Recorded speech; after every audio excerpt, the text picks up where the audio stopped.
সিঁথিতে সিঁদুর পরে বিবাহিত নারীরা, কিন্তু কেন পরে? বৈদিক যুগে ছেলেরাও কি একসময় সিঁদুর পরতো? আর সিঁদুরের কনসেপ্টের পেছনের ইতিহাস তোমরা কি জানো? আমি বলছি। আর্য সভ্যতা থেকে বিবাহিত নারীরা সিঁথিতে লাল গুঁড়ো ব্যবহার করে আসছে, যা তৈরি হতো হিংলুল অর্থাৎ মার্কিউরি সালফাইড থেকে। তবে বঙ্গদেশে একসময় সিঁদুরের জায়গায় ব্যবহার করা হতো মাটি, গেরুয়া রঙের মেটে সিঁদুর, যা এখনো কালীঘাটের কালীকে নিবেদন করা হয়। আর এই গেরুয়া মেটে সিঁদুরের ব্যবহার আজও বিহারে হয়ে চলেছে। কিন্তু আবারও সেই প্রশ্ন, কেন সিঁদুরের ব্যবহার? বৈদিক যুগে সিঁদুর ছিল উর্বরতার একটি প্রতীক মাত্র। এর সাথে বৈবাহিক সম্পর্কের কোনো যোগসূত্র ছিল না। সহজ কথায় বলতে গেলে বৈদিক যুগে সিঁদুর কোনো নারী ব্যবহার করত না। এমনকি বেদে উষা দেবীর গায়ের রং কল্পনা করা হতো সিঁদুর রাঙা অরুণাভ বর্ণের। বৈদিক যুগের পরবর্তীতে গৃহসূত্র কৌমারিক কাণ্ডে একটি শ্লোক, উষা উচ্ছন্তি দেবী রোচ মানব্যা ধা পৃথিব্যা চিদ অন্তান আপি কৃষ্ণেন রজসা ব্যাক্ত্যা জ্যোতিষা বৃহৎ, যার মুখ্য অর্থ হল ভোরের দেবী উষা যখন উদিত হন তার গায়ের রং সিঁদুরের আভায় রঞ্জিত থাকে। আকাশ জুড়ে এই সিঁদুর বর্ণের অরুণাভ আভাই একটি শুভ্র আলোকিত ঝলমলে দিনের সূচনা।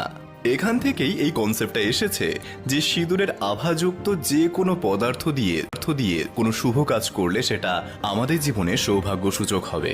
সিঁদুর তিলক রাজা থেকে প্রজা, পুরুষ থেকে স্ত্রী, আবাল বৃদ্ধ বনিতা সকলেই আয়ুর্বৃদ্ধি ও সৌভাগ্য কামনায় ব্যবহার করত।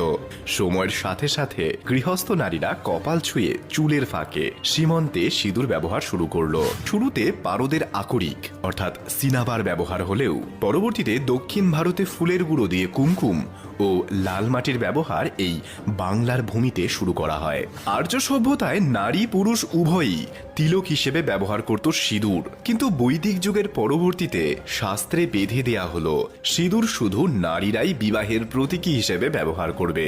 এর কারণ ছিল তৎকালীন সমাজে গৃহস্থ স্বামীরা যুদ্ধ ও অন্যান্য জীবিকার উদ্দেশ্যে ঘরের বাইরে বেরোতো। সমাজে তাদের স্ত্রীকে চিহ্নিত করা হতো সীমন্তে রাঙানো এই সিঁদুরের মাধ্যমে। এই সিঁদুরের সংকেত বোঝাতো তারা সংসার ধর্ম পালনকারিণী ও বিবাহিতা নারী। এবং তোমরা হয়তো অনেকেই জানবে, সে যুগে বিবাহিত রমণীর দিকে কেউ চোখ তুলে তাকাতো না। তাদের সম্মান ছিল মায়ের মতোই। সিঁদুরের এই চিহ্ন নারীদের অখণ্ড সতীত্ব ও সামাজিক নিরাপত্তাও নিশ্চিত করত। এ সকল তথ্য ইন্ডিয়ান অ্যান্টিকুয়ারি ভলিউম 27 বইয়ে আছে। তোমাদের কি মনে হয়, বর্তমান যুগে সিঁদুর পরা উচিত নাকি এটা এখনো অন্ধবিশ্বাস ও কুসংস্কার?